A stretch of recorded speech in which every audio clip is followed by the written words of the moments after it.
Dans les clips les plus iconiques de la West Coast, tu retrouves les lowriders qui rebondissent frénétiquement. Justement, ce serait super cool d'avoir des lowriders pour recréer vraiment le délire West Coast. Et justement, en France, on a un collectif de gars qui ont des lowriders. Ils sont ultra rares, à peu près 70 en France, très peu. Et on va aller à leur rencontre pour voir si on peut justement savoir plus sur cette culture et si on peut travailler avec eux pour les petites vidéos West Coast là que je veux faire.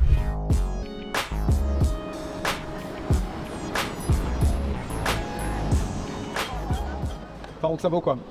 Ça va super et toi? Ok, ta cover, j'ai l'impression d'être à Cali en 1992 là, avec Easy, c'est quel bail là? C'est quelque chose, c'est quelque chose. Effectivement, ouais, c'est un rêve devenir réalité là. Comment t'as réussi à te procurer une voiture pareille à Paris? C'est très compliqué. Ouais. On va dire que tu peux en trouver quand même en France. Et ce qui est bien, c'est qu'en France, c'est quand même moins cher qu'aux États-Unis à l'heure actuelle, vu la cote que ça a pris. Mais ça fait un moment que je laisse, ça va faire 14 ans. Ok, 14 ans, d'accord. Comment t'es tombé dans la passion pour les voitures? Moi, j'étais collégien, je regardais un clip chez un pote qui avait MTV. Je tombe sur le clip de Dr. Dre, Still Dre. Quelques années passent. Après, il y a Internet qui arrive. C'est vrai que je suis un ancien.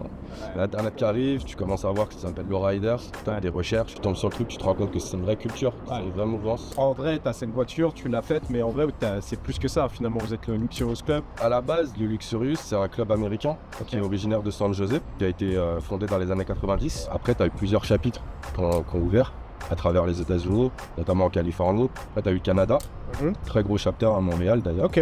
On les salue. À l'époque, il y a 14 ans, on nous a proposé d'ouvrir un chapter en France. Ah. On n'était pas beaucoup au début, puis on a commencé comme ça.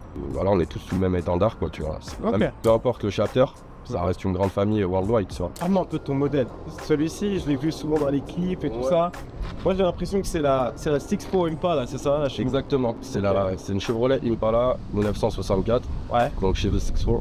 C'est plus ou moins devenu un modèle emblématique. Ouais. En termes d'univers rap West Coast. Ouais. Et justement, est-ce que tu es capable de me la faire rebondir comme dans les clips? Est-ce que tu as les hydraulics? Bien sûr, ouais, elle est équipée d'un système hydraulique pour le moment de 2 pompes. Ok, très bien, bah cool. Bah tout à l'heure, tu vas me montrer un petit peu plus des détails. J'espère que tu me feras l'honneur de me laisser monter un peu dans la Gova, histoire de voir ce que ça donne en termes de sensations. Là, je vois un autre modèle super sexy. Allez, parle-moi un peu de ton modèle là. C'est quoi? C'est un Impala 6.4 ou 6.3? C'est ça, Chevrolet Impala de 1964. Je suis très content d'avoir fait cette acquisition. Ça a été un rêve pour moi. Puis bah, tout doucement, voilà, je vais apporter des modifications. Et comment t'es tombé dedans? Depuis tout petit, j'écoute du hip-hop. Voilà, dans les clips comme beaucoup, hein, on voit Snoop Dogg, Dr. Dre, Easy, avec des Impala qui sautent. Quand on est petit, on comprend pas. On se dit c'est quoi ça? Et puis quand on grandit, ça reste. Et puis on continue d'écouter du hip-hop. On regarde la chaîne de Chris. Et... Alors ce modèle il est un peu différent.